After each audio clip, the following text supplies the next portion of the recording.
Est-ce que tout le monde me voit?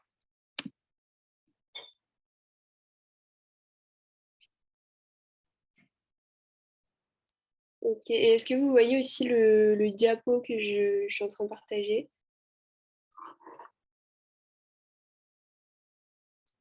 Nickel. Du coup, Elsa, c'est bon, t'enregistres le truc. Oui, oui, c'est tout bon. Nickel. Alors, bon, du coup, déjà, je vais vous mettre en plein écran, voilà. Donc moi, je me présente. Donc, du coup, je m'appelle Camille, je suis en troisième année de médecine. Et aujourd'hui, on va faire la physiologie de la circulation. Donc, c'est tout ce qui touche au cœur, au vaisseau sanguin et au sang en lui-même. Donc, c'est un cours qui est assez important et qui va vous servir, enfin, en tout cas, si vous voulez aller en deuxième année de médecine, peut-être pas, mais si vous voulez aller en deuxième année de médecine, c'est un cours qui vous servira sur vos années futures. Donc, c'est cool si vous commencez un petit peu à le retenir aujourd'hui et si vous l'apprenez bien pendant votre LAS. Alors, donc pour le plan, c'est pas très compliqué. Bah, c'est ce que je vous ai dit en fait. On commence par vite fait les définitions, etc. Parce que du coup, vous commencez vraiment de rien, donc on va reprendre un petit peu la base. Ensuite, on fera le cœur, puis les vaisseaux, puis le sang, et à la fin, du coup, si vous êtes déjà venus les autres jours, il y a quelques petits QCM pour que vous puissiez commencer à voir si vous avez retenu des choses de la présentation, etc. Mais pas de pression, enfin, c'est juste pour vous habituer un petit peu au mode de questionnement que vous aurez au concours. Alors, la première partie. Donc là, c'est des définitions un petit peu pénibles qui sont au début du cours, mais il faut les connaître parce que en concours, on peut vous piéger sur inverser, par exemple, fonction et système et mettre un piège, enfin, donner la définition du système circulatoire à la place de la définition de la fonction circulatoire, etc. Donc, il faut les connaître quand même si c'est pas super cool. Donc la fonction circulatoire, c'est l'ensemble des phénomènes et processus coordonnés conduisant à la circulation. Le système circulatoire, là je fais que lire, mais vous verrez après, j'expliquerai un peu. C'est l'ensemble des éléments anatomiques et fonctionnels assurant la fonction circulatoire. Donc voilà, je vous ai mis des exemples. Le cœur, vaisseau et le sang, c'est l'angle de vue qu'on prend aujourd'hui pour la structure du cours, puisque on aborde les différents systèmes les uns après les autres. Et enfin, l'appareil circulatoire, c'est l'ensemble des organes, tissus et cellules impliqués dans le système circulatoire. Voilà, voilà. Donc là, je ne sais pas trop ce que vous allez en retirer, mais c'est les définitions qui sont dans le cours. Donc il faut les connaître. Voilà. Mince. Non, c'est bon.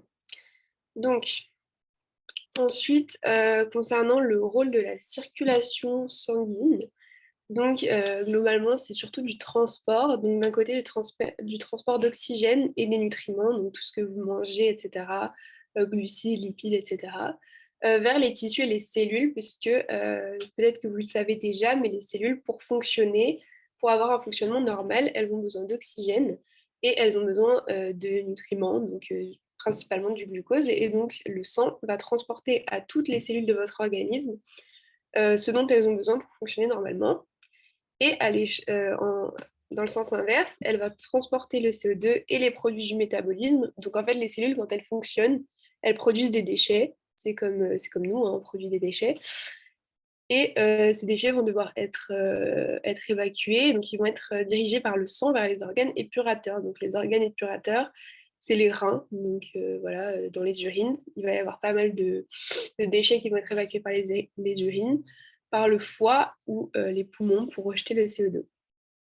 Et ces échanges gazeux entre le sang et les organes se font par les capillaires.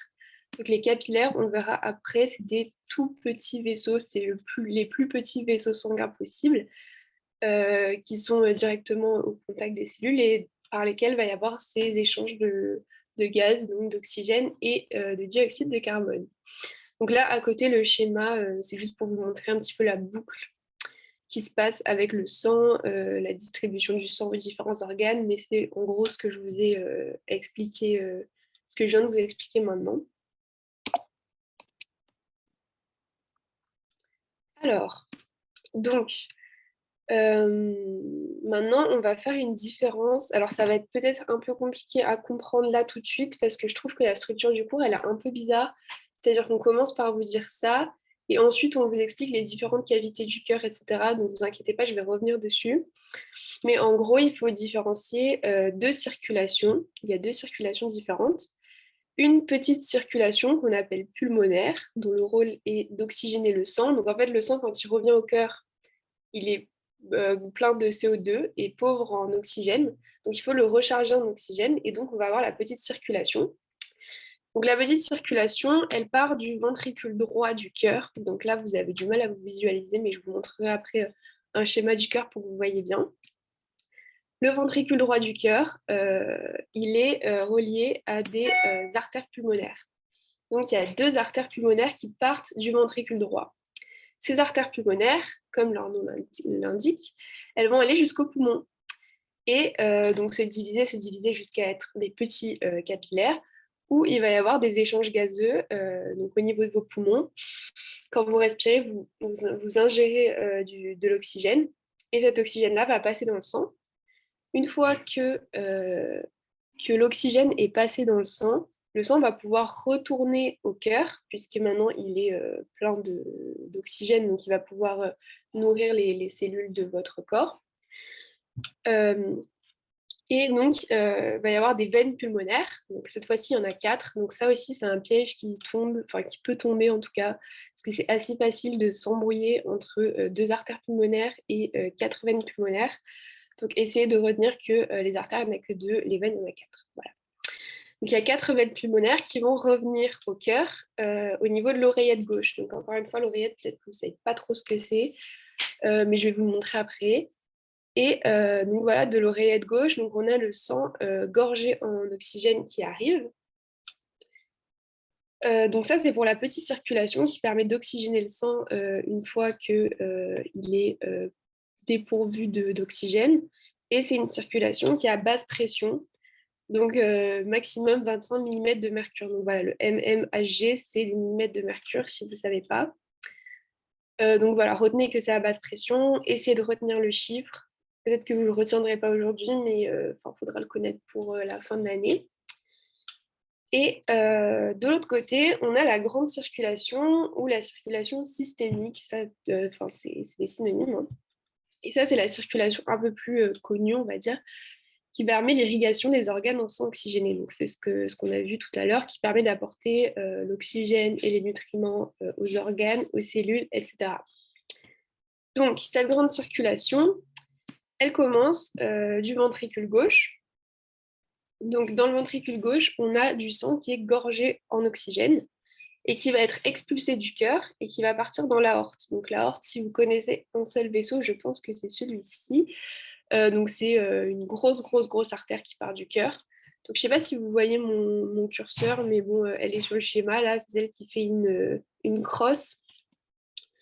Et l'aorte va se diviser en plusieurs vaisseaux un peu de partout dans votre corps, en artères de plus en plus petites, etc. Et va aller apporter tout l'oxygène aux cellules.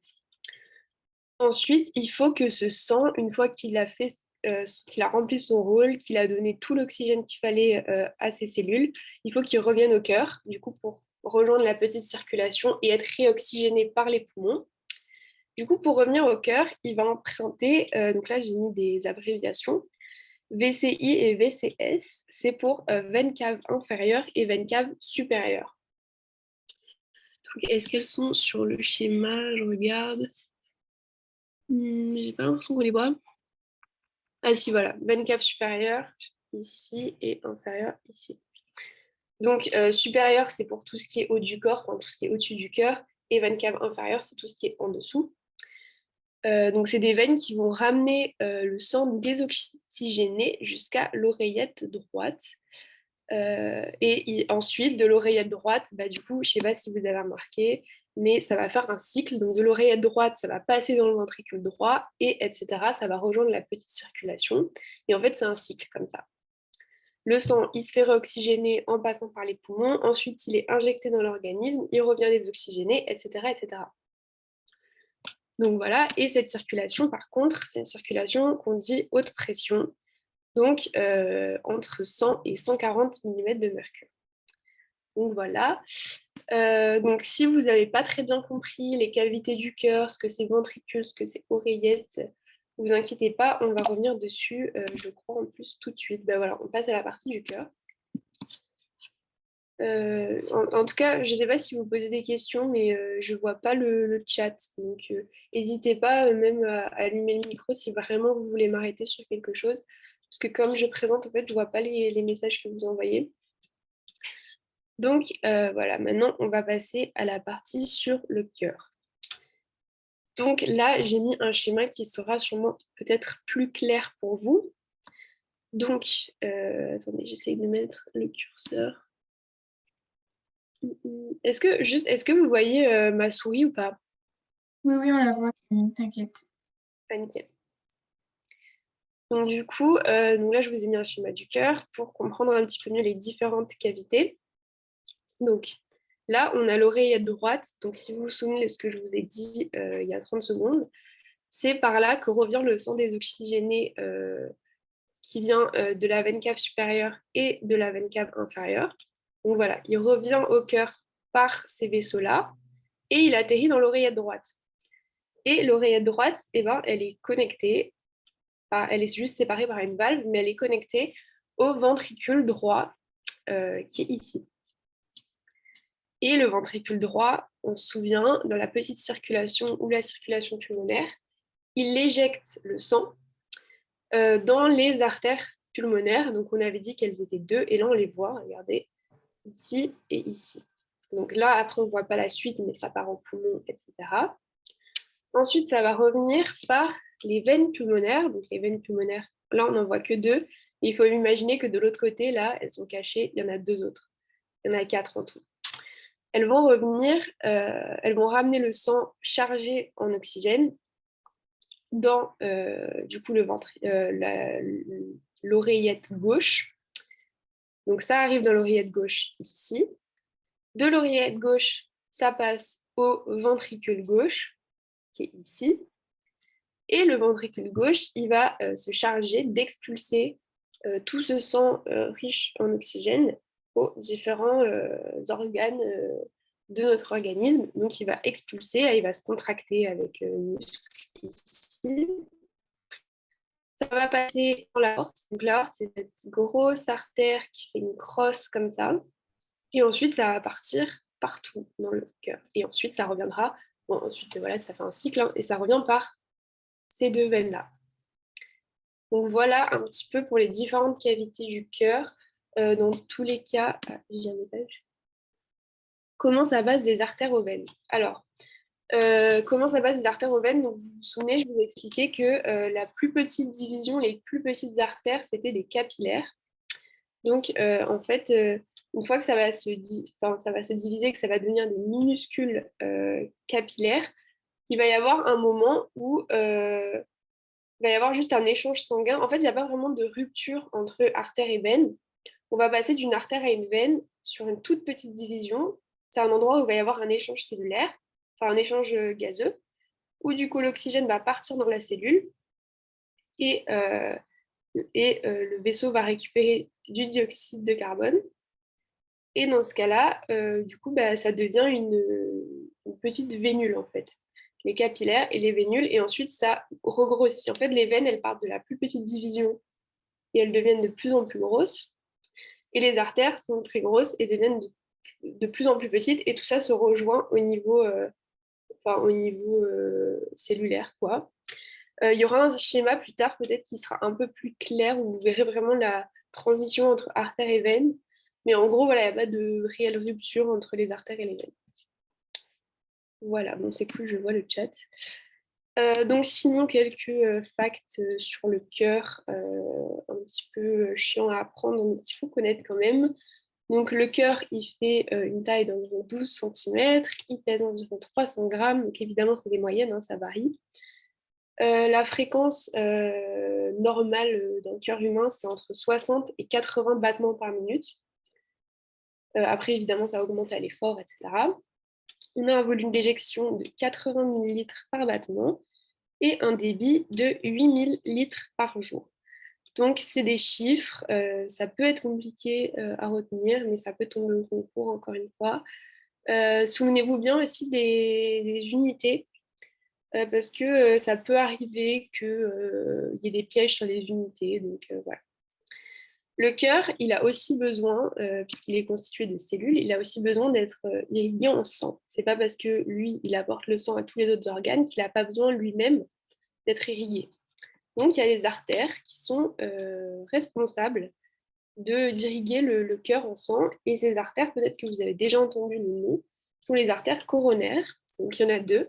Il y a l'artère coronaire droite et l'artère coronaire gauche. Donc, ces artères, on ne les voit pas sur le schéma parce que tout simplement, le cœur est coupé au milieu.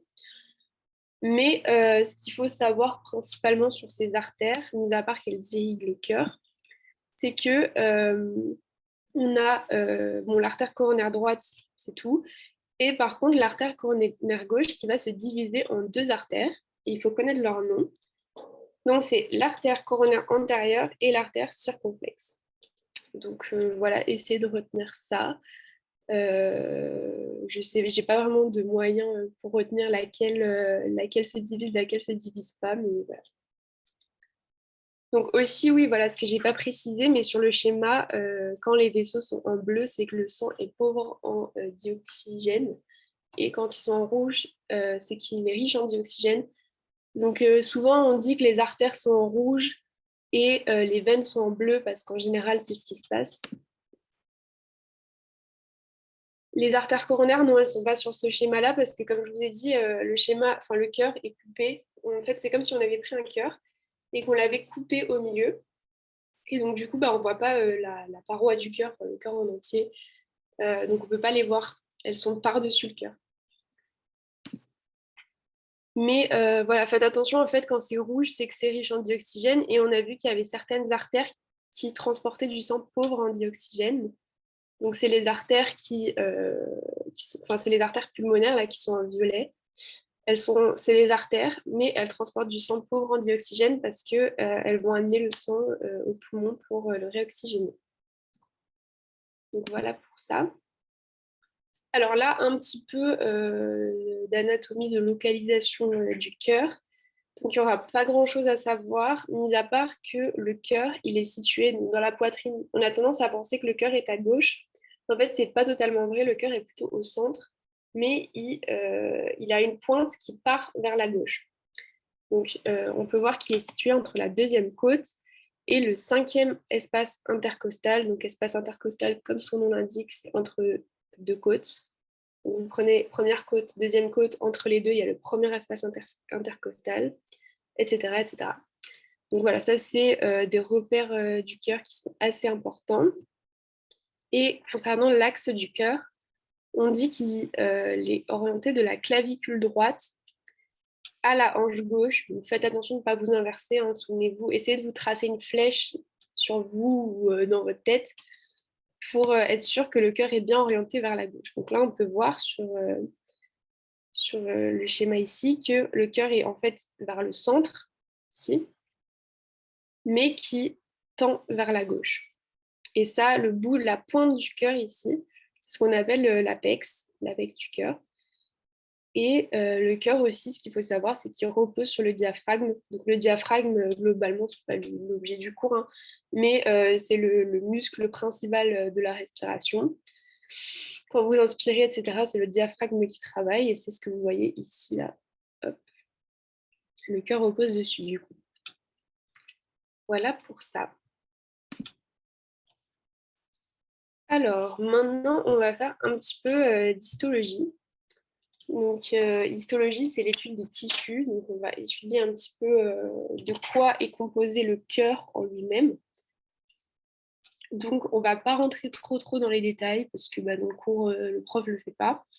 Mais il faut quand même différencier trois couches au cœur. Donc, sans rentrer dans les détails, le cœur de l'extérieur, donc de la couche la plus superficielle à l'intérieur, à la couche la plus interne, on a le péricarde. Donc, le péricarde, il se divise, donc c'est l'enveloppe du cœur, c'est un tout petit feuillet qui enveloppe complètement le cœur, qui est divisé en deux, en péricarde fibreux et péricarde séreux. Donc, c'est deux feuillets comme ça, et qui sont séparés par un espace virtuel. Je l'ai mis en rouge parce que c'est un piège que les profs aiment bien. Remplacer espace virtuel par espace réel. Alors, qu'est-ce que ça veut dire séparé par un espace virtuel? Parce que c'est pas super clair dit comme ça. Ça veut dire qu'en fait, les deux feuillets du péricarde, au lieu d'être comme ça et qu'il y a un espace au milieu, ils sont accolés, ils sont collés l'un à l'autre. Et en fait, il n'y a pas vraiment d'espace entre les deux. Ils sont l'un contre l'autre comme ça. On dit qu'il y a un espace, mais il est virtuel. C'est-à-dire que si on prenait le péricarde fibreux et qu'on le tirait comme ça, on pourrait distinguer les deux feuillets. Mais dans la vie, sur votre cœur, ils sont vraiment collés l'un à l'autre. Voilà pourquoi on dit espace virtuel. Voilà. Et le péricarde fibreux est le plus externe et le péricarde séreux est plus vers l'intérieur du cœur. Donc voilà, il faut voir les choses comme ça. Ensuite, quand on rentre, là d'ailleurs on le voit là sur le schéma, quand on rentre un petit peu plus vers l'intérieur, la couche la plus épaisse, là ce que vous voyez ici, c'est le myocarde. Donc le myocarde, c'est le muscle, c'est ce qui permet au cœur de se contracter, parce que vous savez que le cœur c'est un gros muscle. Donc il a deux couches, mais on ne rentrera pas plus dans les détails que ça. Il faut juste savoir que le myocarde, c'est le muscle. Et vous voyez là, c'est très épais, etc. Et ensuite, quand on rentre encore un peu plus profondément dans le cœur, on a l'endocarde. Donc endo, ça peut vous aiguiller sur péri à la périphérie, endo vers l'intérieur, ça peut vous aiguiller si vous ne vous souvenez plus du sens. Et l'endocarde, du coup, c'est la couche la plus interne, mais on s'arrêtera là pour aujourd'hui. Voilà, donc l'endocarde, c'est le truc qu'on voit ici, là, avec plein de petites bosses, etc.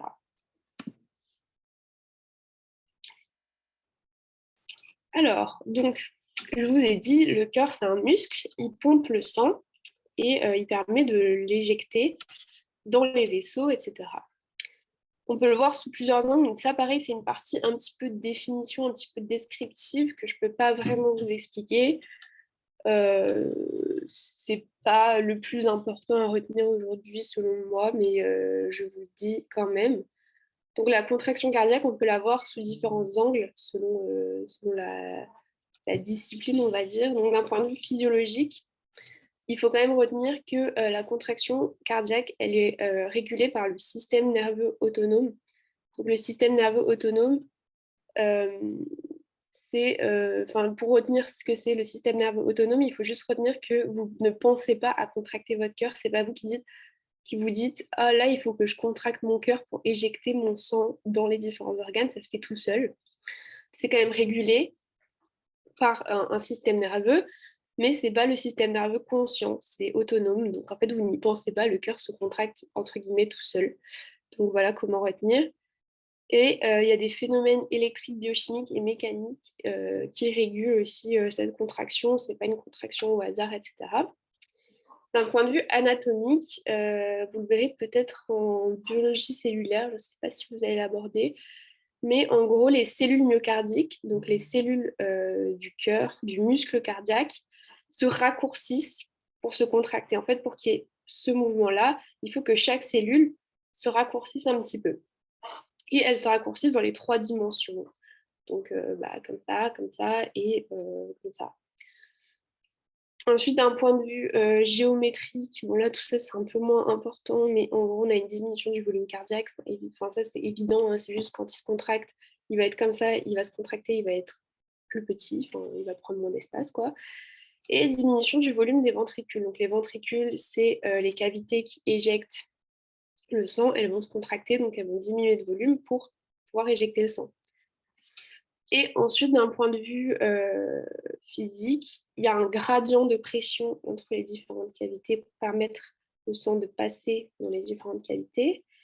Quand il y a contraction, il y a une augmentation de la pression. Ça aussi, c'est plutôt logique, c'est intuitif. C'est-à-dire que si vous réduisez le volume et que vous gardez le même nombre de liquide à l'intérieur, ben, ça va augmenter la pression. Donc voilà, ça c'est un petit peu des définitions. Voilà. Alors, donc, comme je vous ai dit, le cœur, vous ne pensez pas à le contracter, vous ne faites pas d'effort physique pour le contracter, il se contracte tout seul. Et du coup, on va voir un petit peu comment il fait pour se contracter, comment ça se passe, le phénomène cardiaque, de contraction cardiaque. Donc, il y a un tissu qui est spécifique dans le cœur et qui s'appelle le tissu électrogénique ou tissu nodal. Et c'est grâce à ce tissu que le cœur va pouvoir se contracter tout seul, entre guillemets. Et on a le tissu myocardique. Donc ça, c'est ce que je vous ai dit, le myocarde, c'est le muscle du cœur, donc c'est des cellules musculaires qui ont gardé la propriété de générer des phénomènes électriques spontanés. Donc ça veut dire quoi? Ça veut dire qu'elles vont être capables de se contracter, de se mettre en action toutes seules, ce qui n'est pas le cas de votre muscle du bras. Si vous le laissez au repos, normalement, vous n'allez pas sentir des contractions tout seul. Vous avez besoin de faire un effort, de forcer. Bon, moi, je n'ai pas beaucoup de muscles, mais voilà. Pour que le muscle se contracte. Ce n'est pas le cas du cœur. Donc, il faut connaître les différentes étapes de la contraction cardiaque, du phénomène électrique, parce que ça peut tomber. Donc déjà, la chose la plus importante à savoir, et si vous devez retenir une seule chose aujourd'hui, c'est que le phénomène électrique, à l'origine de la contraction cardiaque, il est généré dans le nœud sinusal. Donc il faut retenir vraiment ce nœud sinusal comme le départ de toute contraction cardiaque. Et ça se situe ici, du coup, c'est, si je ne me trompe pas, dans l'oreillette droite. Oui, c'est ça. Dans l'oreillette droite, on a le nœud sinusal et c'est de là que va démarrer la contraction. Et donc la dépolarisation, je ne vais pas vous l'expliquer aujourd'hui, déjà parce que je vais mal vous l'expliquer et ensuite parce que je pense que vous le verrez ailleurs. Mais donc imaginez-vous juste que la contraction commence ici, dans le nœud sinusal, au niveau de l'oreillette droite. Ici, ensuite, la contraction va passer au niveau des oreillettes. Donc les oreillettes, c'est les deux cavités ici. Donc c'est ça, propagation auriculaire, c'est la propagation aux oreillettes. Et ça ralentit au nœud atrioventriculaire. Donc ça, c'est l'autre nœud important et qu'il ne faut pas confondre avec le nœud sinusal. Le nœud sinusal, c'est le début de la contraction. Le nœud atrioventriculaire, c'est, comme son nom l'indique, le nœud entre les atriums, donc les oreillettes, et les ventricules, qui va permettre de faire passer la contraction, ici, là, tout le long, aux ventricules. Les ventricules, ils ne vont pas commencer à se contracter d'ici. Regardez, ça va suivre tout le nœud atrioventriculaire. Il va y avoir une dépolarisation d'abord au niveau de l'apex, donc de la pointe du cœur, et ensuite, ça va revenir vers la base des ventricules. Donc voilà, souvenez-vous que le nœud atrioventriculaire, c'est pour le passage de la contraction des oreillettes à celle des ventricules, et que c'est un peu ici, là, que c'est au milieu, entre les deux ventricules. Et ensuite, donc du coup, ce que je vous ai dit, c'est que ça va passer à l'ensemble des ventricules depuis l'apex. Ici, vous avez la correspondance sur un tracé d'électrocardiogramme. Vous voyez le truc qu'on voit dans les séries, là.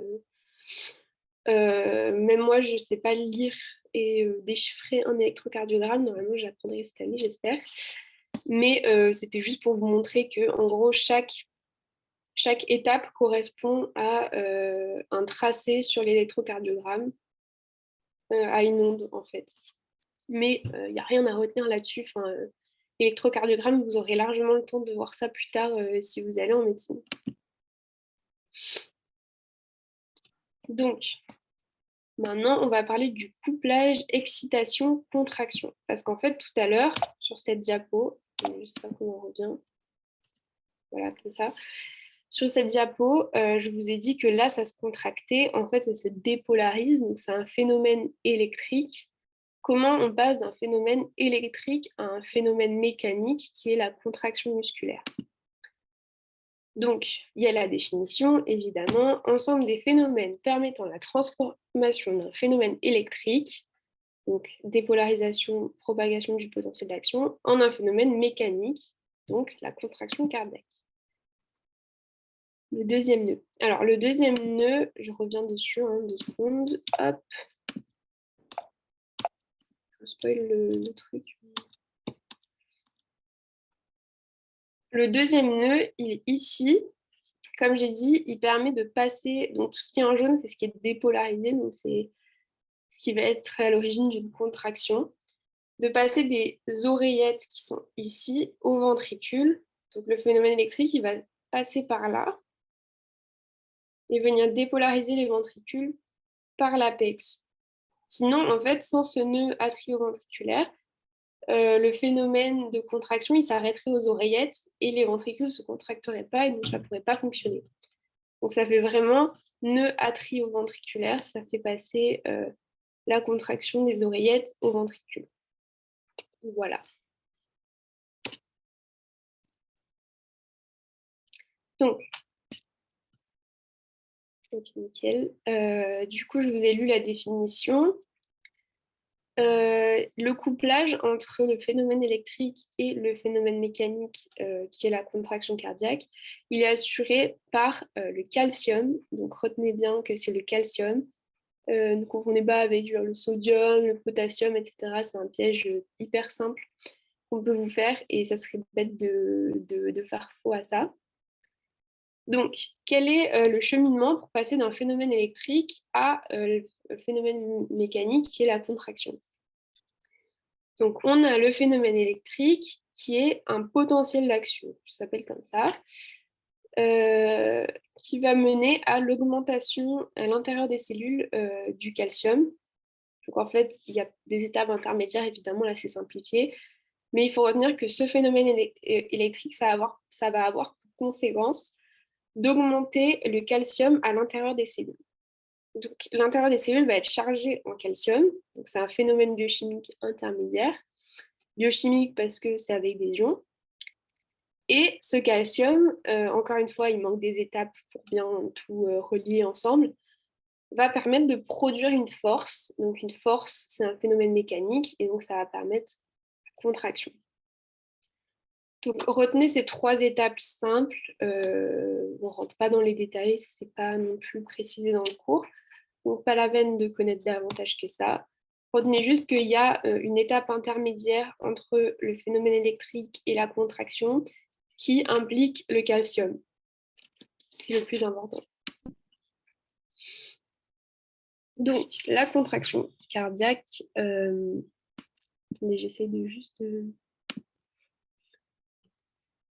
Donc, quelle est sa définition? C'est la sommation, donc la somme, l'addition, on va dire, d'un ensemble de phénomènes microscopiques contractiles ayant lieu à l'échelle cellulaire, donc le raccourcissement de la cellule myocardique. Donc, je vous ai expliqué tout à l'heure que pour que le cœur en entier se contracte, il faut que chaque cellule composant le cœur, chaque cellule musculaire composant le cœur, se raccourcisse pour aboutir à un ensemble qui se raccourcit.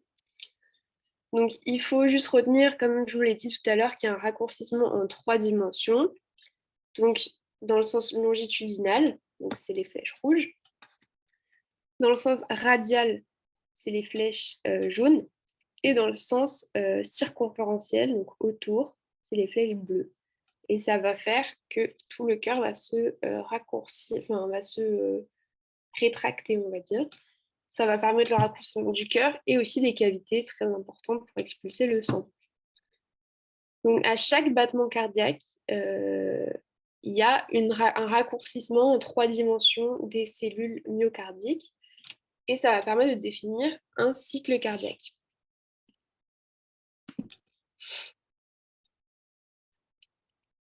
Donc, peut-être que c'est assez intuitif, mais le cœur, il a un fonctionnement cyclique, à peu près périodique. En fait, on dit à peu près périodique parce qu'on n'a pas toujours le même nombre de battements par minute, notre cœur ne bat pas toujours exactement à la même vitesse, etc.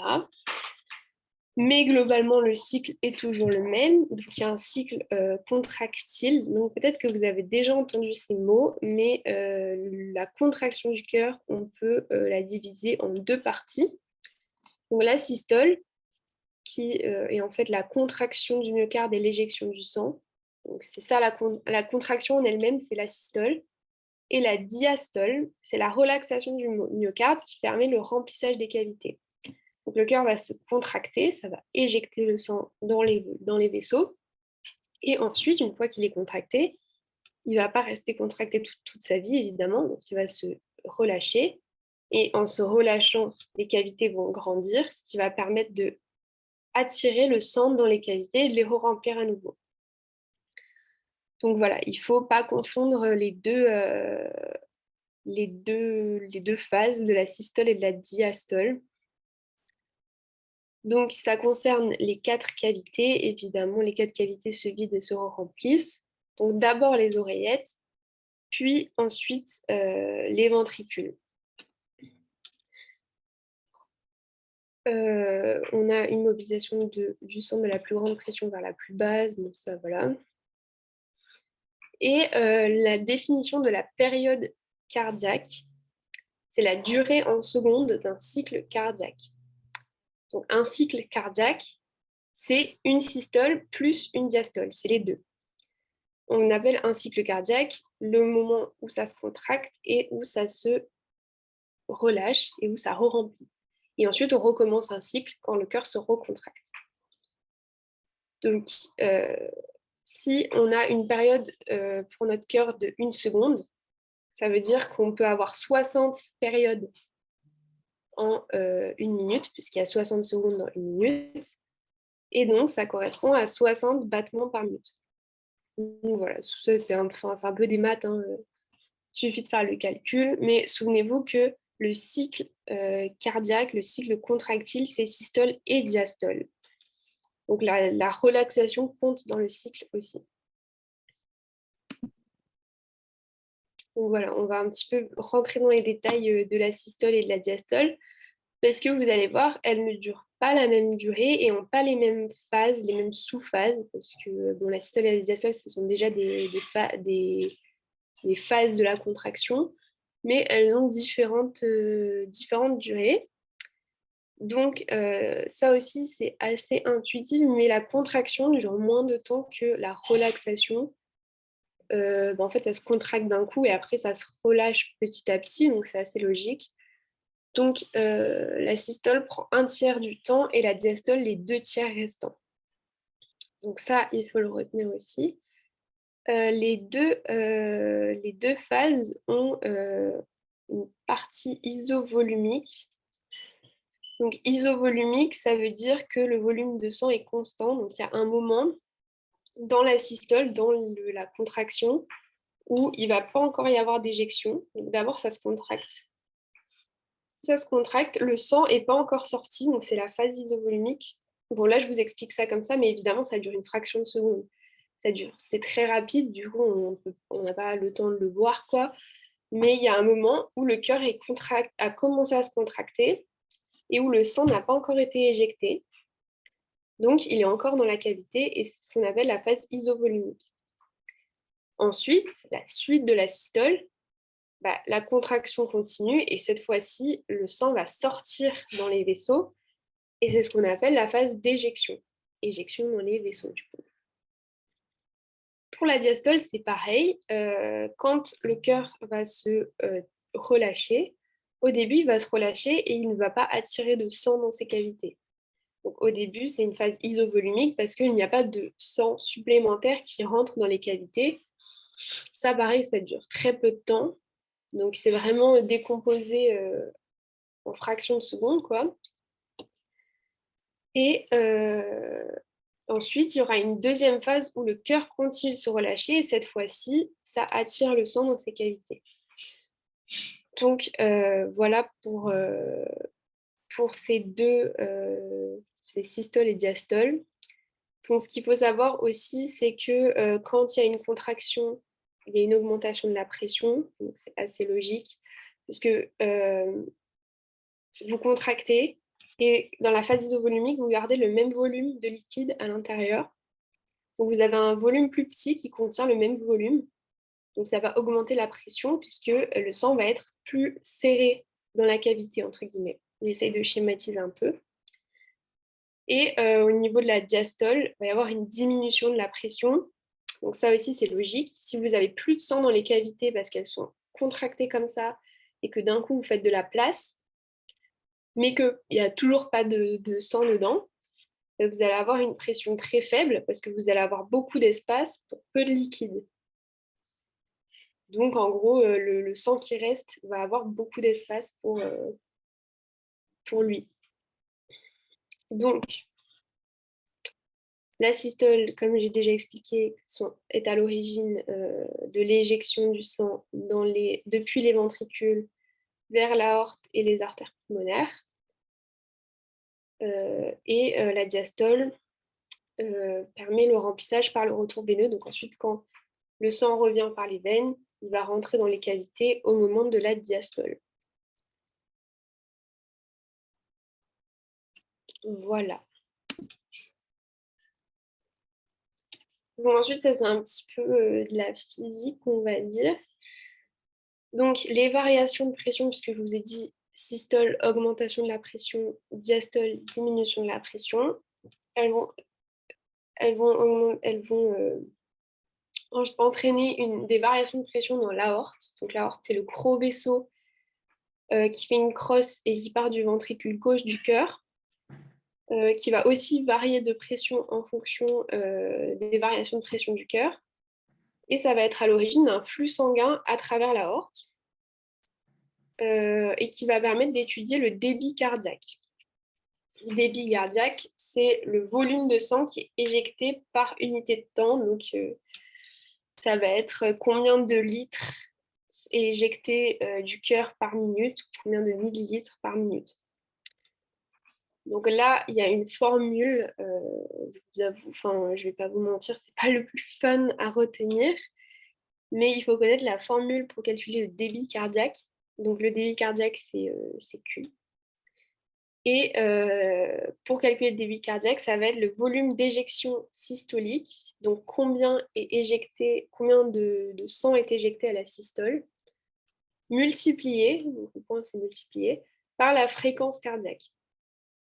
Donc si vous avez une fréquence cardiaque à 60, par exemple, et que vous éjectez, je ne sais pas, n'importe, mais voilà, ça c'est en litres ou en millilitres.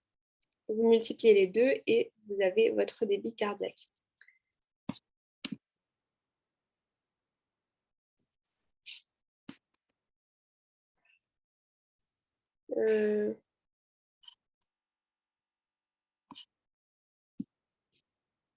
Je n'ai pas compris, Elsa. Bref, donc, chez un adulte moyen, évidemment, ça varie selon les individus, le débit cardiaque, c'est environ 5 litres par minute. Donc, toutes les minutes, votre cœur a éjecté dans ces vaisseaux 5 litres de sang. Ça fait beaucoup quand même. Voilà. Et le débit cardiaque, c'est quelque chose de variable. C'est pas constant, évidemment.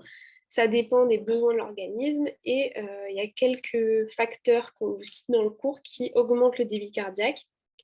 Donc la chaleur, l'altitude. L'altitude, ça s'explique par le fait que plus vous montez en altitude, moins vous allez avoir d'oxygène dans l'air. Donc du coup, vous allez avoir besoin de plus de débit pour distribuer autant d'oxygène à vos organes.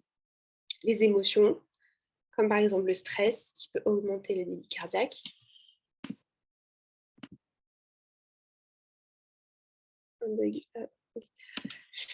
L'absorption d'aliments et surtout avec l'exercice physique. Donc ça, vous avez tous remarqué quand vous vous mettez à courir, vous avez votre cœur qui accélère. Et votre cœur qui accélère, ça va modifier la fréquence cardiaque. Donc vous allez avoir une fréquence cardiaque plus élevée, donc qui va monter par exemple à 100. Et donc du coup, ça se répercute directement sur le débit cardiaque, puisque là, au lieu de multiplier par 60 quand vous êtes au repos, vous allez multiplier votre volume d'éjection systolique par 100. Donc voilà pour le débit cardiaque. Donc, comme je vous ai dit, le débit cardiaque, il est modulé, il n'est pas tout le temps constant. c'est pas vous qui modulez votre débit cardiaque. Vous n'êtes pas en train de vous dire, tiens là, et si j'augmentais un peu mon débit cardiaque, je sens que j'ai besoin de plus de sang. C'est encore une fois le système nerveux autonome qui s'occupe de ça. Et donc voilà, il y a différents facteurs qui modulent votre débit cardiaque. Donc celui que je viens de dire, c'est le facteur neurogène. Donc c'est tout ce qui concerne les nerfs, le système nerveux autonome, les réflexes, etc. Donc c'est quelque chose dont vous n'êtes pas conscient. Enfin, en fait, vous n'êtes conscient aucun facteur qui module le débit cardiaque, hein. Ensuite, vous avez une modulation humorale. Donc c'est des substances qui sont sécrétées localement, donc près du cœur, et qui vont envoyer comme signaux de ralentir ou d'accélérer le cœur. Et ensuite, hormonales, donc ça, ce sont des substances qui sont donc, des substances, des hormones, qui sont sécrétées par des tissus spécialisés, donc des glandes endocrines dans plusieurs organes. Je dis n'importe quoi, il y a des glandes endocrines, par exemple, dans le pancréas. Peut-être que vous avez déjà vu ça un peu au lycée si vous avez fait de la SVT. Les glandes endocrines du pancréas voilà, qui sécrètent des hormones comme l'insuline, par exemple. Donc voilà, il y a plusieurs hormones qui sont dans les organes, donc qui sont à distance du cœur, qui sont transportées par le sang et qui vont venir donner des informations au cœur pour qu'il ajuste son débit cardiaque. Donc ça va moduler deux éléments principaux, le volume d'éjection systolique et la fréquence cardiaque. Et en fait, c'est totalement logique puisque on a vu dans la formule que le débit cardiaque dépendait de ces deux facteurs. Ces deux facteurs qui sont dans la formule. C'est logique que ce soit ces deux éléments-là qui soient modulés. Donc évidemment, comme c'est une multiplication, si les deux augmentent, le débit cardiaque augmente, et si les deux diminuent, le débit cardiaque diminue. Mais je regarde la question. Neurogène en fait, là, c'est pas très détaillé, mais en gros, il faut retenir qu'il y a neuro dedans. Donc, la racine, c'est neuro. Donc, c'est tout ce qui concerne le cerveau, les nerfs, le système nerveux, en fait.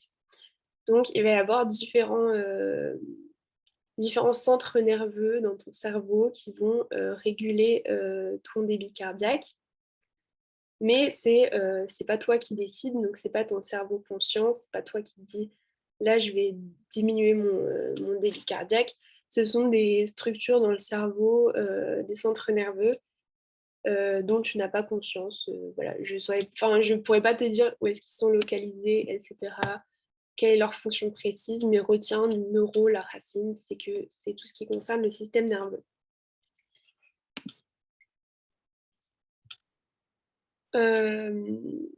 Donc, ce ne sont pas des variables régulées, elles sont contrôlées. Donc, elles sont contrôlées par ces trois facteurs. Donc, on en a fini avec le cœur. Avant, peut-être, attendez, je regarde l'heure. Bon, avant de passer au vaisseau, si vous avez des questions concernant le cœur, des choses sur lesquelles vous voulez que je revienne, dites-le moi maintenant. Comme ça, on est encore sur le cœur et tout, on est plus dans l'ambiance, on va dire. Sinon, je passe au vaisseau.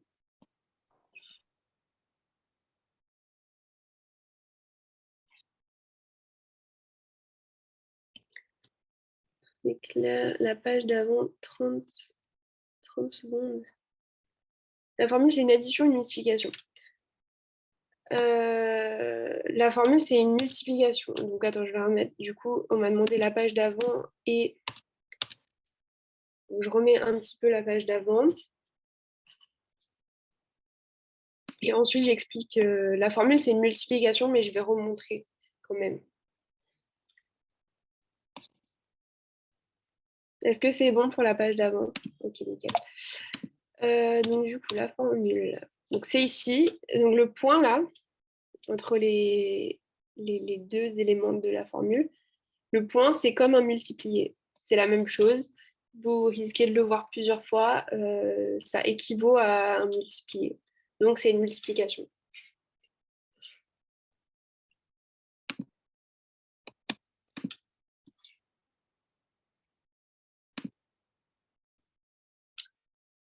Ok, donc super. Maintenant, on va faire les vaisseaux. Donc, les deux parties suivantes, elles vont être beaucoup plus rapides.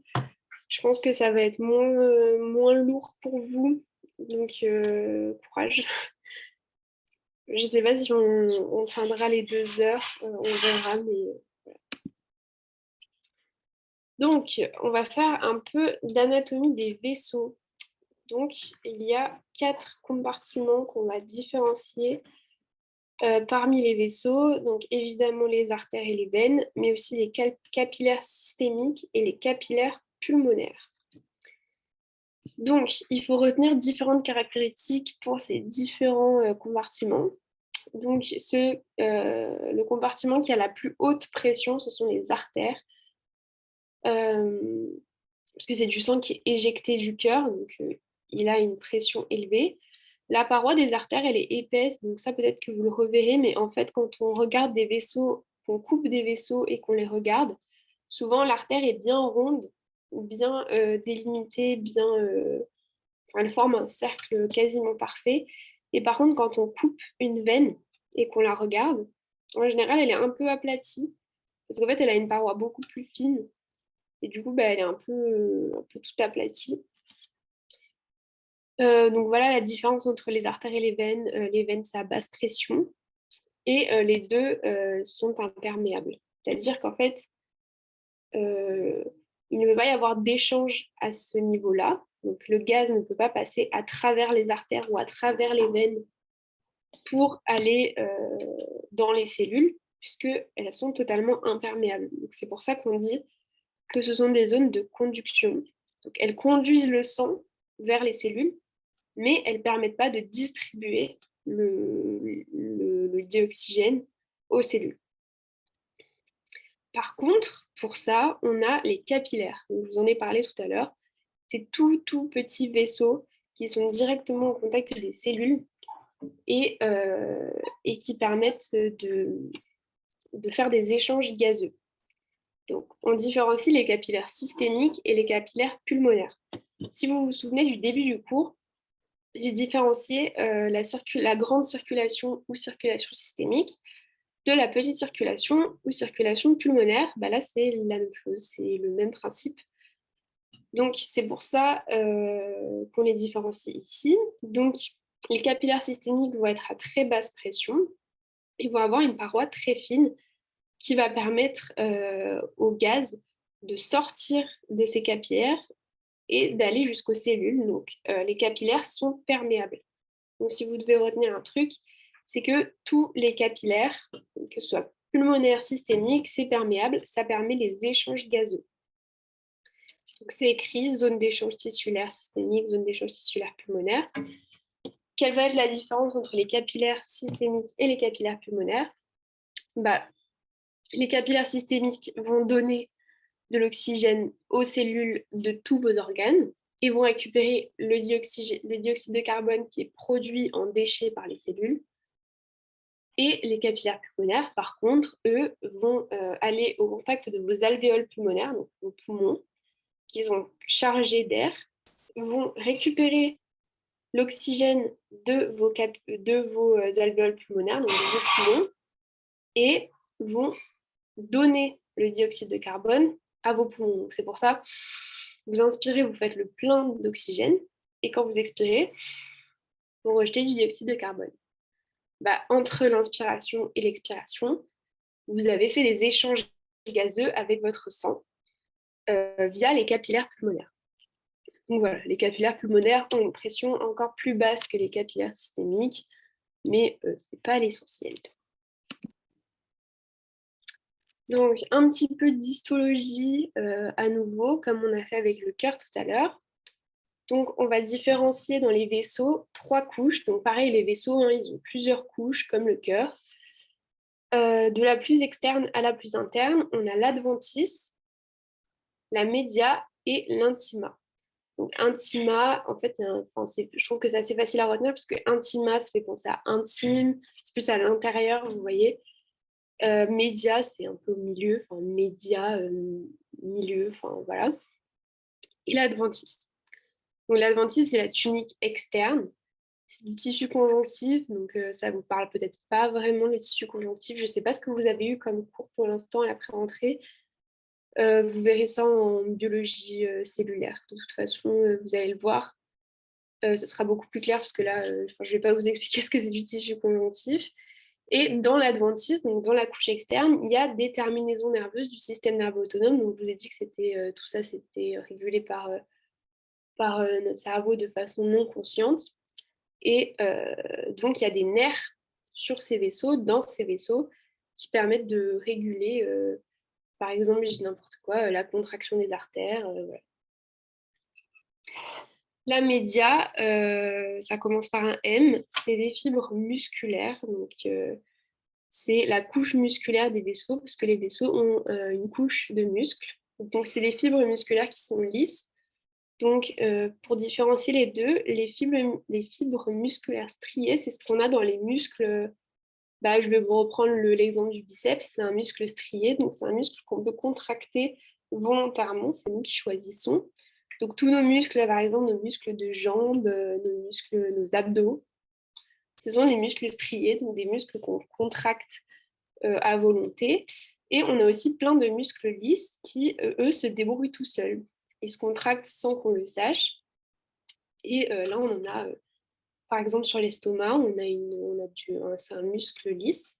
Et les vaisseaux, c'est pareil, c'est des muscles lisses.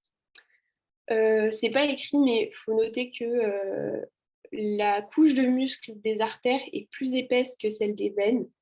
C'est pour ça que les artères, comme je vous l'ai dit, sont en général très rondes, très bien en forme de cercle, et les veines sont plus aplaties. Voilà. Il y a aussi des fibres élastiques, mais ça, pareil, vous le verrez en biologie cellulaire. Et l'intima. Donc, l'intima, c'est la tunique interne, donc la plus à l'intérieur, quoi, qui est directement au contact du sang. Donc, le sang, c'est les petits. Ça représente du sang, en gros. Ça représente des hématies, des cellules sanguines. Donc, il y a du tissu conjonctif, encore une fois, et il y a l'endothélium vasculaire. Donc, c'est ça qui est en contact avec le sang. Donc, qu'est-ce que c'est l'endothélium? Vous le verrez en biologie cellulaire, encore une fois.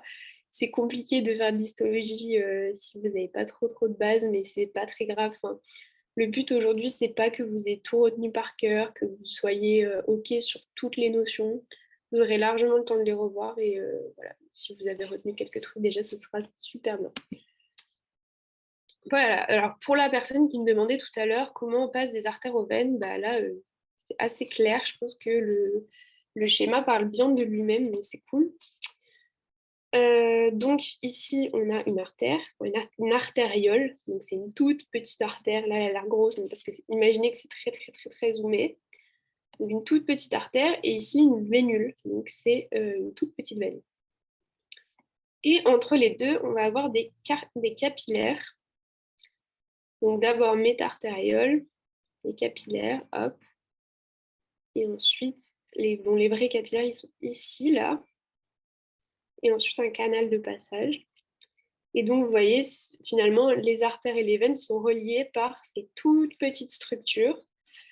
Et à ce niveau-là, il faut imaginer qu'entre les capillaires, il y a des cellules de n'importe quel organe, par exemple du foie, qui vont récupérer ici, à ce niveau-là, tout l'oxygène apporté par les métartérioles et qui vont donner tout le dioxyde de carbone aux vaisseaux qui vont devenir du coup des vénules.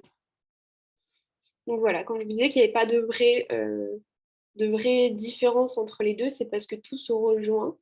Et en fait, la différence va se faire au moment où les échanges gazeux se font au niveau des cellules à ce moment-là. Donc le sang, quand il arrive ici, il est riche en oxygène. Et quand il ressort au niveau de la vénule, il est pauvre en oxygène puisqu'il a donné tout son oxygène aux cellules. Donc, il y a des sphincters précapillaires. Donc, un sphincter, donc il y en a à plusieurs endroits du corps, hein.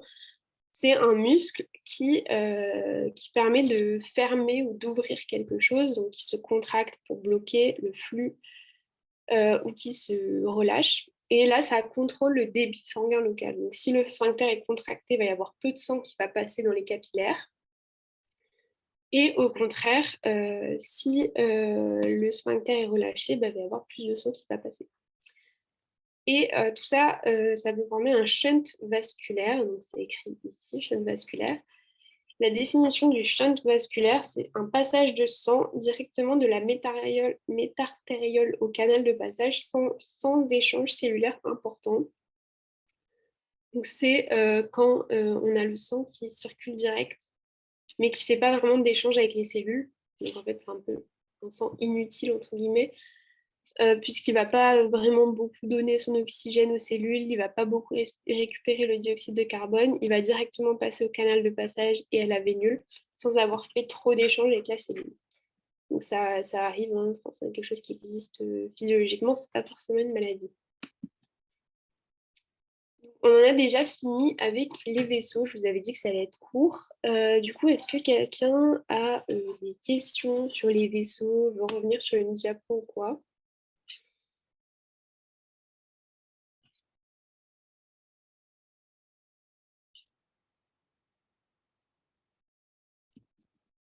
Non, c'est bon, ok. Attendez, j'ai pas tout vu. Juste celle d'avant rapidement. Ok, je reviens. Voilà. Dis-moi quand c'est bon.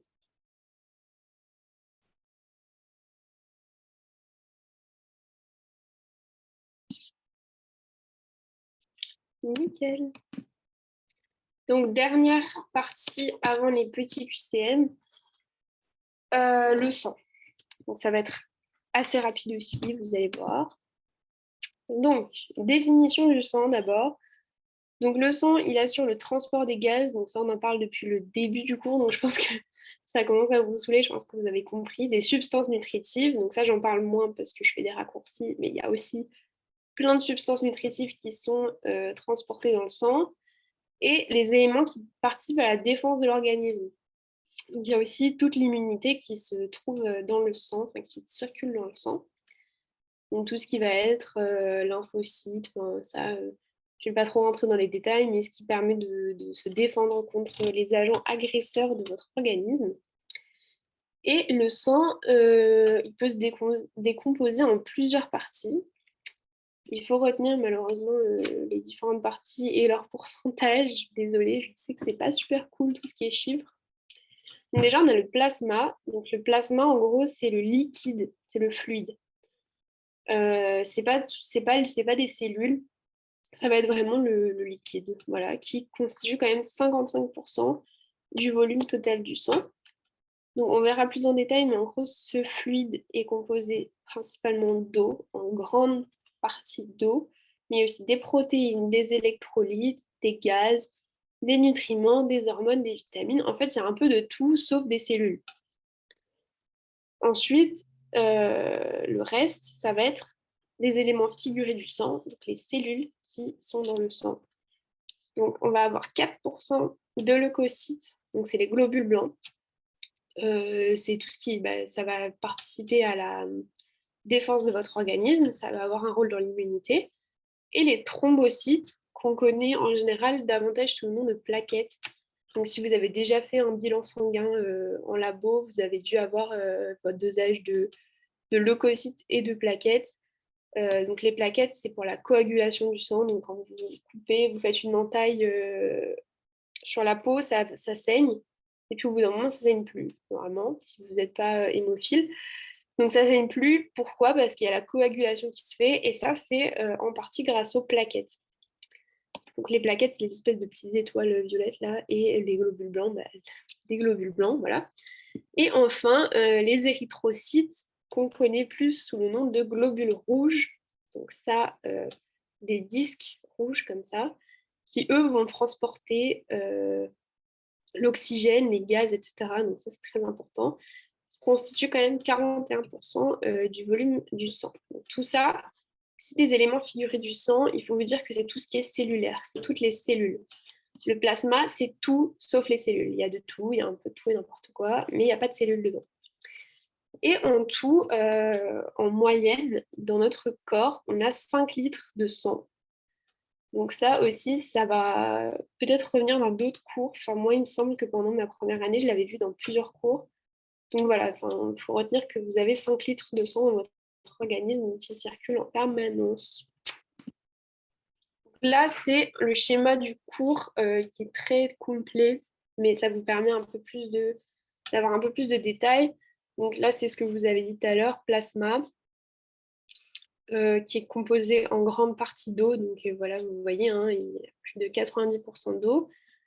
Un petit peu de protéines, encore moins d'autres solutés. Donc haute soluté, c'est électrolytes, nutriments de gaz, substances régulatrices, comme par exemple les hormones, vitamines et déchets. Et dans les protéines, on a albumine, globuline, enfin bref, tout ça, c'est moins important.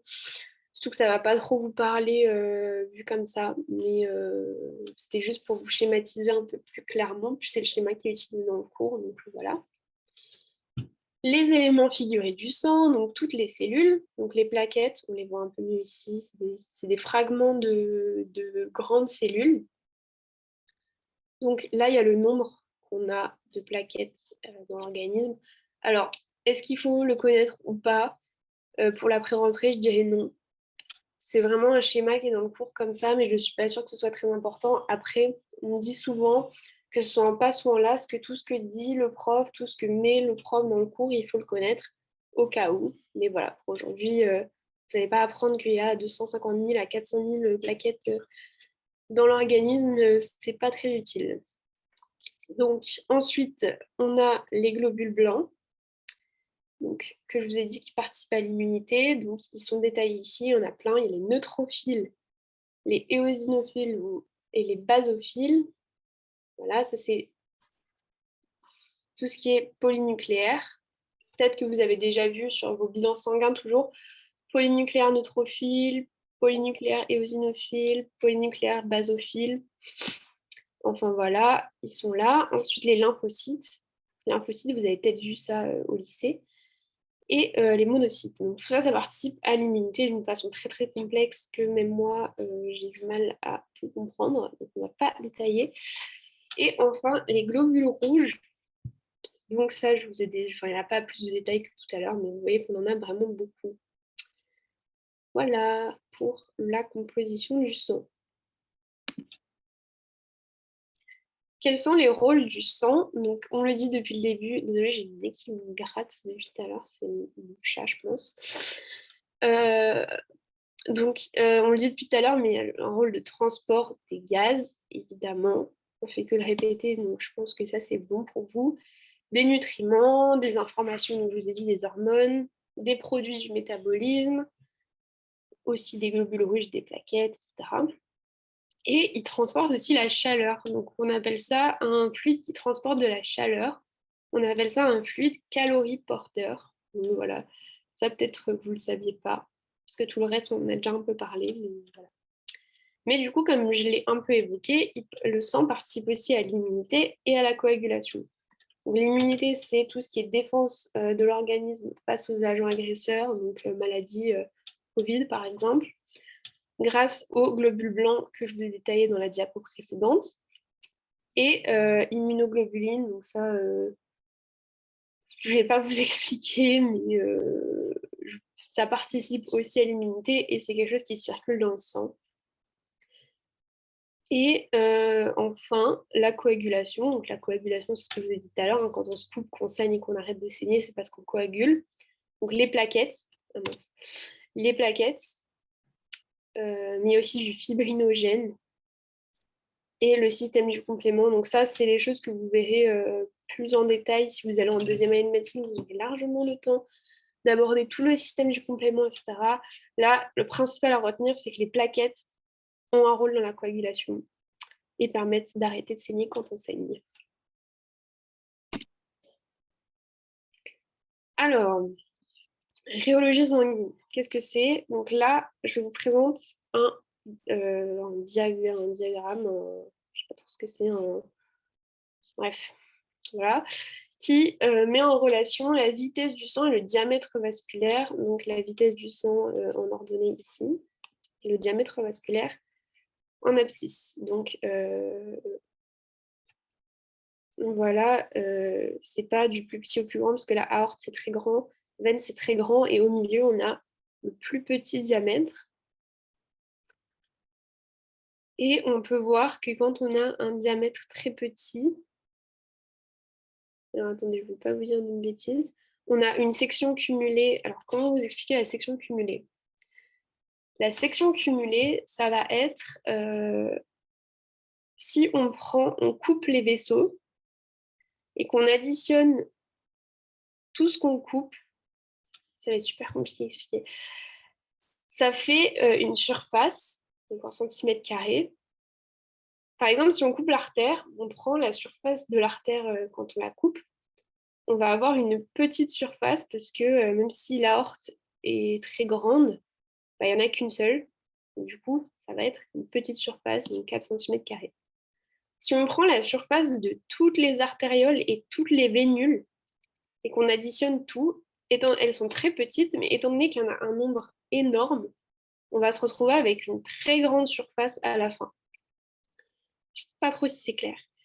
Et donc, on va avoir une très grande section cumulée, ici. Quel effet ça va avoir sur la vitesse du sang? C'est que le sang va ralentir beaucoup.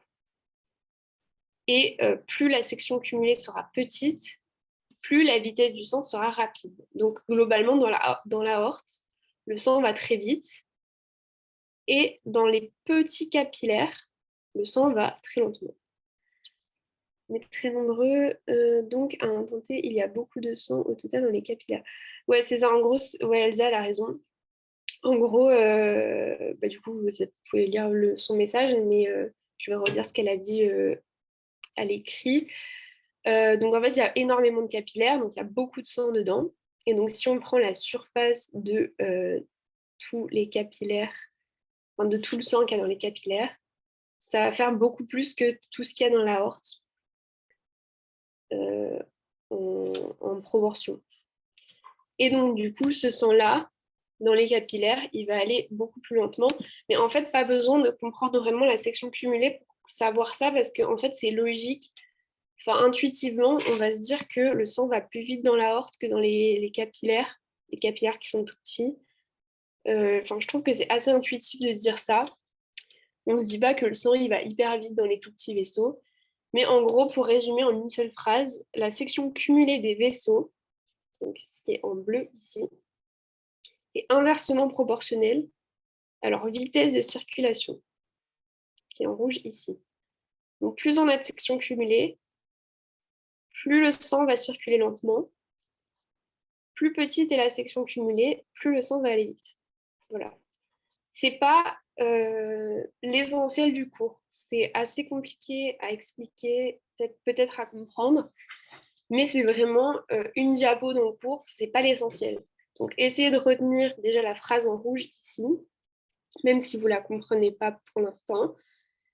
Et on verra plus tard pour plus de détails. Voilà, moi j'ai essayé de vous expliquer, mais j'avoue que sans vous faire de dessin, enfin sans être là en vrai, c'est un peu compliqué. Ah bah voilà, bah, du coup c'est déjà terminé. Donc si vous avez des questions sur le sang ou même des questions auxquelles vous n'aviez pas pensé sur les parties d'avant, c'est le moment. Et ensuite on passera au QCM. Je regarde quelle heure il est. Bon, on est large. Donc allez-y avec les questions parce qu'on est large.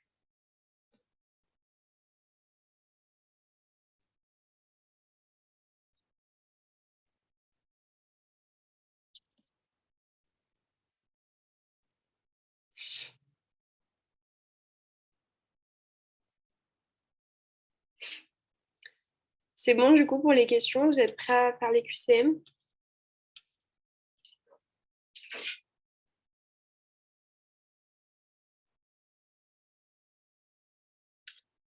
Top. Donc là, vous pouvez me répondre dans le chat. Sinon, vous pouvez répondre dans votre tête, hein. Mais c'est mieux si vous participez un peu ou même si vous voulez prendre la parole carrément à l'oral, etc. C'est toujours cool. Mais si jamais vous n'osez pas, bah, c'est pas grave, vous répondez dans votre tête et de toute façon, je vous donnerai la réponse. Donc, je lis, ensuite je vous laisse 1 minute, 2 minutes pour répondre et ensuite on fait la correction. Donc, concernant la physiologie cardiaque, parmi les propositions suivantes, lesquelles sont exactes? Donc, A, la petite circulation systémique, permet l'oxygénation du sang. B, la circulation sanguine permet le transport du dioxygène et des nutriments aux organes épurateurs, comme le foie ou les reins. C, l'appareil circulatoire correspond à l'ensemble des organes, tissus et cellules impliqués dans le système circulatoire. D, le ventricule droit propulse le sang dans les deux artères pulmonaires. E, la circulation systémique est à haute pression, entre 100 et 140 mm de mercure. Voilà, je vous laisse quelques instants pour répondre. N'hésitez pas à participer dans le chat, ce sera plus dynamique. Vous écrivez juste les lettres des propositions justes.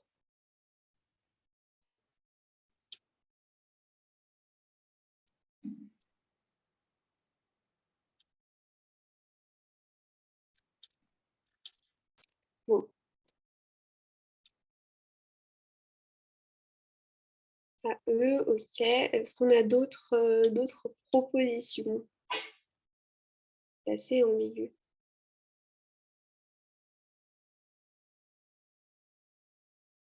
Bah non, Elsa.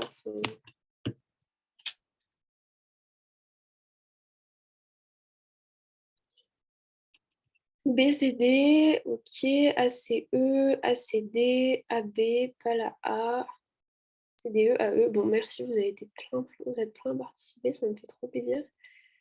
C, ok, c'est cool. Donc, on a plein de trucs différents. Vous êtes plusieurs à penser des choses différentes. Donc, on va voir ce qu'il en est réellement. Et Elsa, je vois pas pourquoi la C est ambiguë, puisque c'est une définition du début du cours. Donc, du coup, vas-y, tu peux me répondre si tu veux. Bon, alors, la correction, du coup, c'est des CDE. Donc, je vais vous expliquer pourquoi les deux premières sont fausses et les autres, pourquoi elles sont vraies rapidement. Donc, pourquoi la première est fausse? Donc, toute la phrase était juste, mais il faut faire attention aux parenthèses. Je sais que c'est pas très sympa comme piège, mais ça arrive.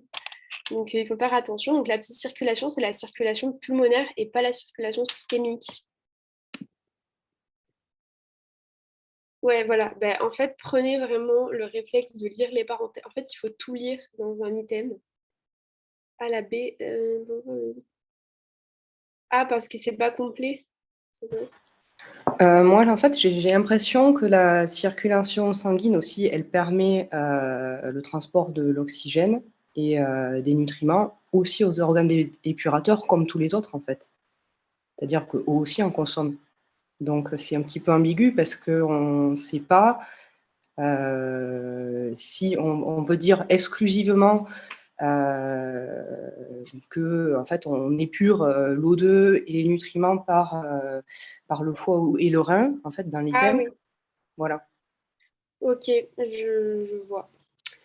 Bah oui, effectivement. Donc moi, je l'ai mis fausse tout simplement parce que bah, je disais que c'était les produits du métabolisme cellulaire qui sont transportés aux organes épurateurs. Mais c'est vrai que les organes épurateurs en eux-mêmes ont aussi besoin d'oxygène pour fonctionner puisqu'ils sont composés de cellules. Moi, j'avais fait ce QCM parce que enfin, c'était pour vous piéger dans le cours sur ça, mais c'est vrai que c'était pas forcément très clair. Mais du coup, pour revenir vite fait sur la A, du coup, ouais, voilà, lisez bien les parenthèses, ça peut être inversé, il peut y avoir des pièges dedans. Donc la B, si vous avez mis la B juste en faisant le raisonnement que les organes épurateurs avaient aussi besoin d'oxygène et de nutriments, ben, on ne peut pas vous dire que c'est faux. Donc voilà, désolé pour la petite ambiguïté.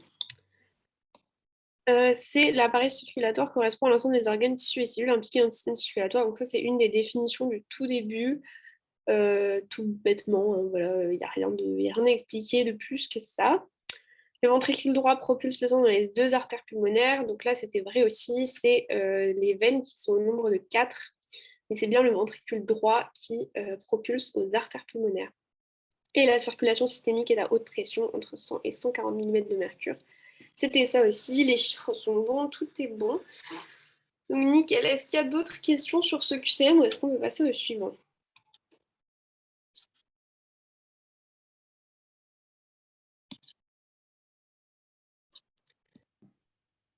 C'est bon.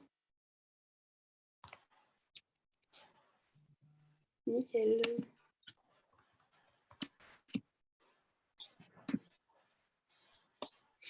Alors, concernant la physiologie cardiaque, parmi les propositions suivantes, lesquelles sont exactes? L'artère coronaire gauche se divise en artère coronaire antérieure et en artère circonflexe. B, le débit cardiaque est de 8000 ml par jour en moyenne. C, l'axe du cœur passe par la clavicule droite et la hanche gauche. D, le péricarde, couche la plus externe du cœur, se compose du péricarde fibreux et du péricarde séreux, tous deux séparés par un espace réel. E, la systole comprend deux phases, une phase isovolumique et une phase de remplissage.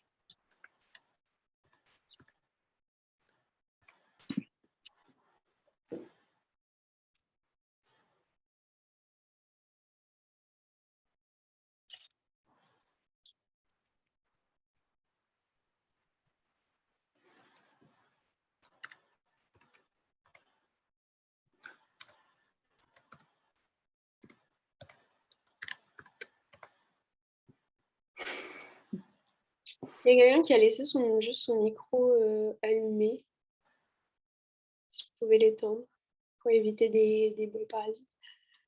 Ok, du coup, j'ai pas mal de réponses. Il y a pas mal de gens qui sont d'accord sur la C et sur la A.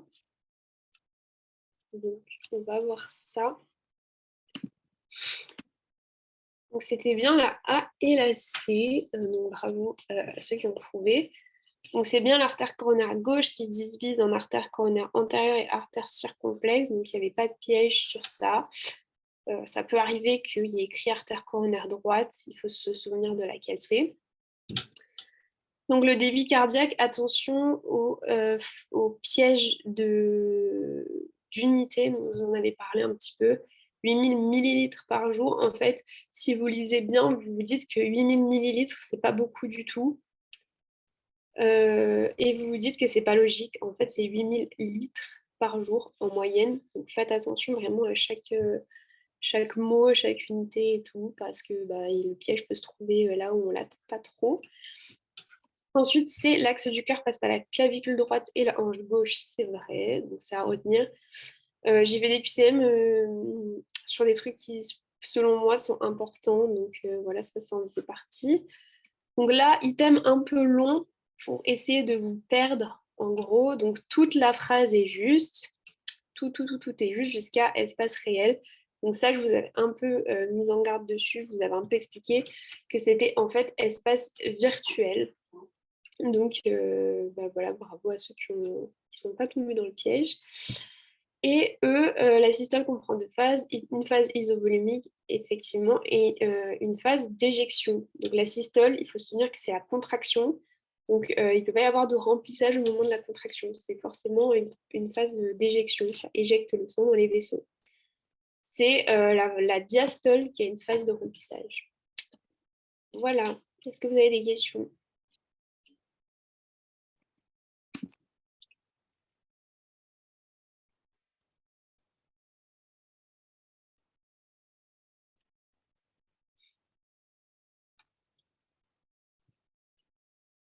Parfait. Là, je crois que c'est le dernier QCM. Je regarde. Ok. Donc, A, le couplage excitation-contraction du cœur est assuré par le potassium. B, le sang est composé à 55% de plasma et à 45% d'éléments figurés. C, les plaquettes jouent un rôle très important de notre immunité. D, le débit cardiaque est principalement modulé par le volume d'éjection systolique et la fréquence cardiaque. E, le phénomène électrique à l'origine de l'automatisme cardiaque est généré dans le nœud atrioventriculaire.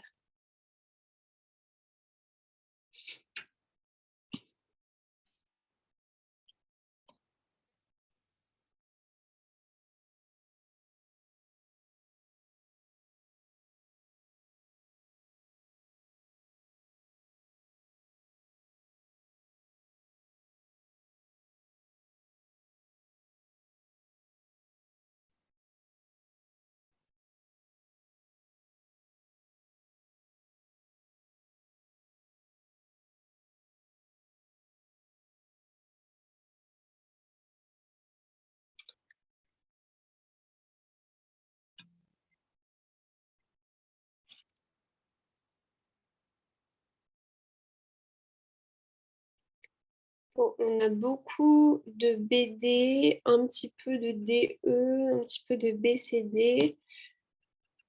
Donc, on va voir la réponse. On va voir 3 secondes, vous n'aviez pas fini.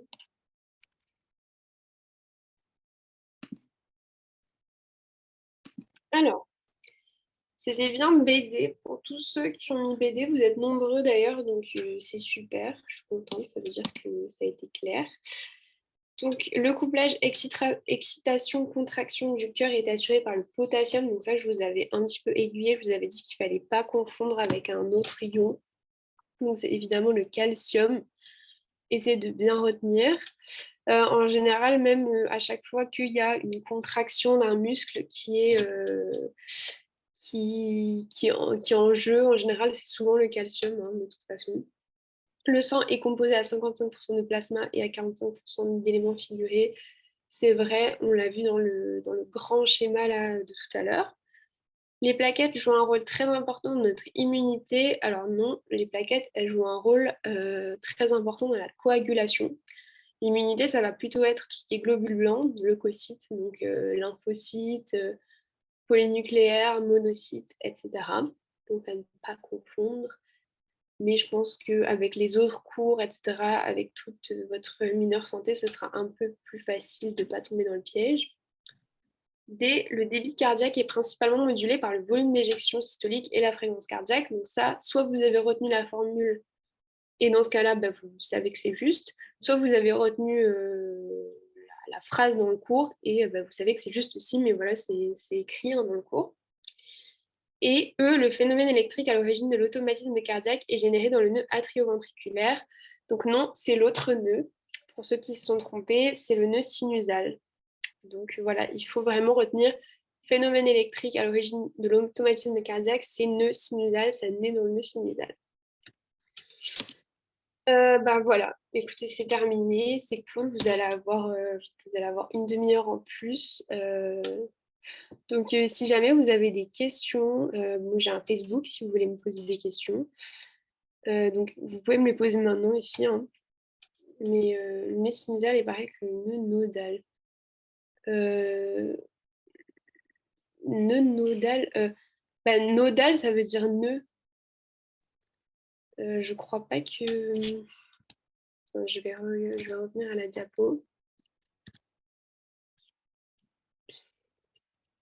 Oui, ce cours, c'est assez sympa. Enfin, moi, j'aimais bien la physio quand j'étais en P1, je trouvais ça sympa. Du coup, c'est vrai que ça se rapproche un peu plus de la médecine, entre guillemets. Donc, c'est cool. Du coup, attends, je retrouve la diapo. C'est nœud sinusal, hein. C'est tissu nodal, je pense que tu as confondu. Tissu nodal, c'est pareil que tissu électrogénique, c'est le tissu qui permet l'automatisme cardiaque, mais c'est pas pareil que le nœud. Donc, voilà.